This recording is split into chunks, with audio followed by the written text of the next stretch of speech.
Assalamualaikum warahmatullahi wabarakatuh. Jumpa lagi dengan kami Science Edu Channel. Kali ini kita masih mendiskusikan tentang proses LMS pada program PBG dalam jabatan tahun 2022. Kali ini kita akan masuk pembahasan pada fase pengembangan perangkat pembelajaran, terutama pada langkah ketujuh, yaitu pembuatan rencana evaluasi.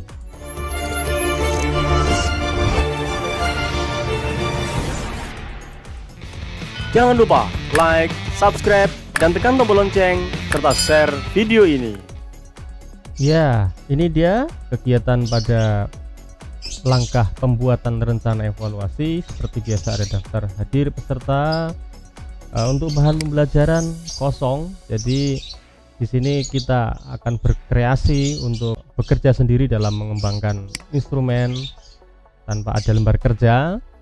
Lalu nanti akan ada pengantar pembuatan rencana evaluasi di pagi hari. Dalam konteks UNY ini juga menjadi pengantar untuk micro teaching ya, karena nanti kita micro teaching juga dimulai di hari ke-25. Tapi untuk video kali ini kita akan lebih fokus pada pembuatan rencana evaluasi. Apa yang dikerjakan? Ya, kita lihat apa yang harus kita kerjakan pada langkah pembuatan rencana evaluasi.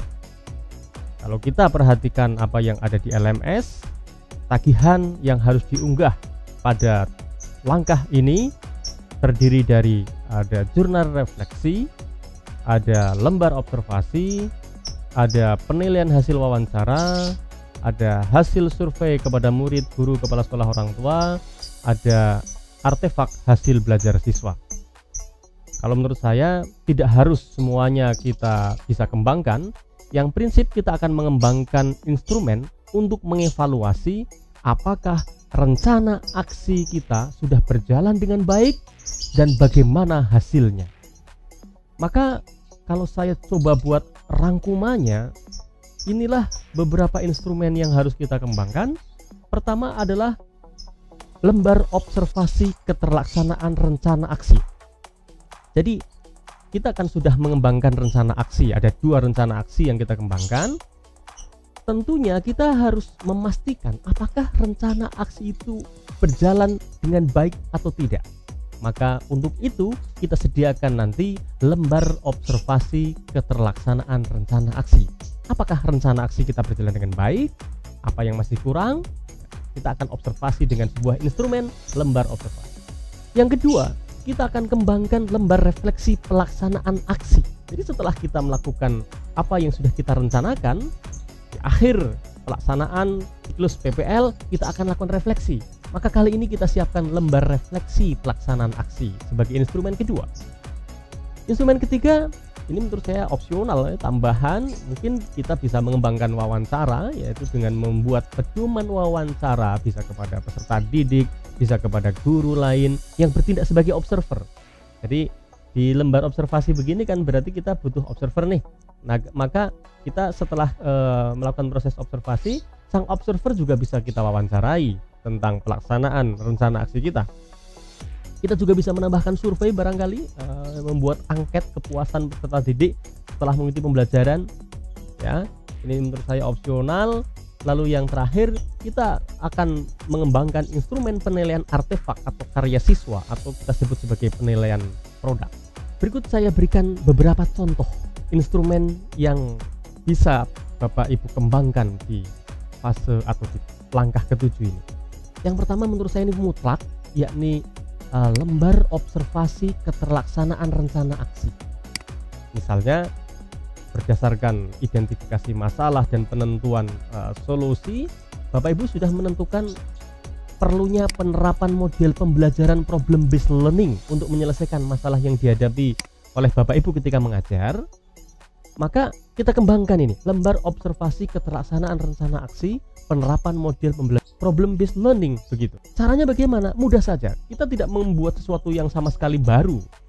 Cukuplah Bapak Ibu mengcopy paste apa yang ada di langkah-langkah pembelajaran pada RPP, pada modul ajar.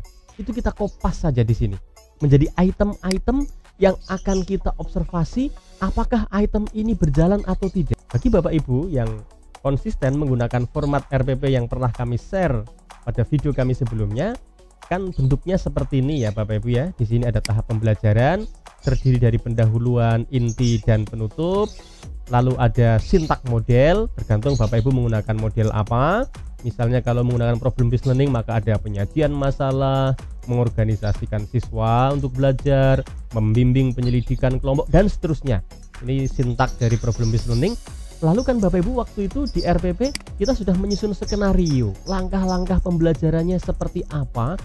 Cukup Bapak Ibu copy paste di sini saja menjadi item yang akan kita observasi. Tapi ini satu aktivitas satu baris seperti ini, dibuat seperti itu ya Bapak Ibu. Ini format ini akan saya berikan, bisa Bapak Ibu akses di bagian deskripsi video ini di bawah, nanti dicek Bapak Ibu ya. Ini hanya Bapak Ibu cukup mengcopy paste saja apa yang sudah Bapak Ibu tuliskan pada langkah-langkah pembelajaran. Lalu kita mintakan kepada observer untuk mengamati apakah pada pelaksanaannya nanti guru memang betul-betul melakukan aktivitas ini. Apakah betul-betul nanti dalam pelaksanaannya nanti siswa melakukan apa yang kita tuliskan di sini? Begitu. Apakah dalam pelaksanaannya nanti betul-betul ada kegiatan penutupan yang terdiri dari langkah 18, 19, 20 seperti ini? Itu kita minta bantuan kepada observer untuk mengamati. Jika langkah tersebut dilakukan baik oleh guru maupun siswa, maka kita beri skor 1. Tapi manakala guru tidak melakukan apa yang dituliskan di sini, ya misalnya guru memberi apersepsi, motivasi, ternyata dalam pelaksanaannya guru tidak melaksanakan apersepsi, maka beri skor 0. Juga kita tambahkan di sini kesesuaian waktu. Apakah waktu pelaksanaannya sesuai dengan yang direncanakan? Jangan-jangan molor. Ya, jika sesuai dengan perencanaan beri 1, beri 1, beri 1. Jika ternyata memberikan apersepsinya terlalu lama, tidak sesuai dengan waktu yang direncanakan, maka nilainya 0. Kira-kira seperti itu. Kita kembangkan lembar observasi keterlaksanaan rencana aksi. Ini untuk mengukur apakah rencana aksi kita berjalan atau tidak, sehingga nanti pada akhirnya di sini akan ada skor total yang kemudian jika dibagi dengan jumlah item, yang kalau dalam contoh ini 20, maka Bapak Ibu bisa memberikan nilai, kemudian bisa dikonversi ke persen misalnya, sehingga kita bisa mengetahui berapa persen keterlaksanaan rencana aksi kita. Mungkin di bawah sini ditambah catatan hasil observasi beberapa yang mungkin tidak tercover oleh pengamatan dalam item sampai 20 item ini, boleh observer menambahkannya di bawah di sini.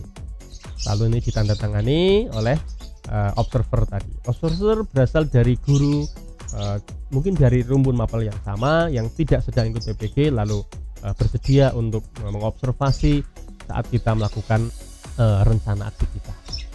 Itu instrumen yang pertama. Instrumen yang kedua, kita juga bisa mengembangkan apa yang kita sebut dengan lembar refleksi pelaksanaan rencana aksi.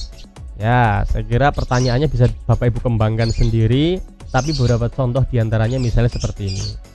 Hal baik apa saja yang sudah muncul dalam pelaksanaan rencana aksi? Artinya kekuatannya apa? Yang sudah positif apa? Kita juga menanyakan apa saja yang masih kurang. Misalnya gitu ya. Hal-hal yang masih menjadi kelemahan dari pelaksanaan rencana aksi kita apa? Di sini dituliskan oleh Bapak Ibu sendiri ya, oleh Bapak Ibu sendiri. Lalu langkah perbaikan apa saja yang harus dilakukan untuk pembelajaran berikutnya misalnya begitu. Lalu apakah model problem based learning dapat berjalan sesuai rencana? Apakah model problem based learning dapat menyelesaikan masalah yang ingin diselesaikan? Misalnya seperti itu. Ini adalah contoh lembar refleksi pelaksanaan rencana aksi. Ini tentunya bisa dikembangkan sendiri oleh Bapak Ibu, namanya juga refleksi. Kemudian di sini Bapak Ibu sendiri yang tanda tangan. Lalu instrumen yang lain silahkan Bapak Ibu kembangkan sendiri. Misalnya kalau dibutuhkan silahkan Bapak Ibu membuat pedoman wawancara. Misalnya wawancara kepada peserta didik ya, atau kepada guru yang tadi menjadi observer begitu. Kira-kira tentang keterlaksanaan pembelajaran kita seperti apa yang masih kurang, apa yang sudah baik, perbaikannya apa. Atau dalam bentuk angket juga bagus ya, yaitu angket kepuasan peserta didik misalnya setelah mengikuti pembelajaran kita. Ini spesifik karena kita sedang PPL begitu ya. Lalu yang mestinya ada dan seharusnya sudah ada dikembangkan dalam instrumen penilaian kita adalah ini, instrumen penilaian artefak atau karya siswa. Tergantung produk siswa kita apa. Kalau produknya adalah poster, maka buatkan instrumen penilaian poster. Kalau produknya adalah hasil kerja di LKPD, maka buatlah rubrik penilaian LKPD.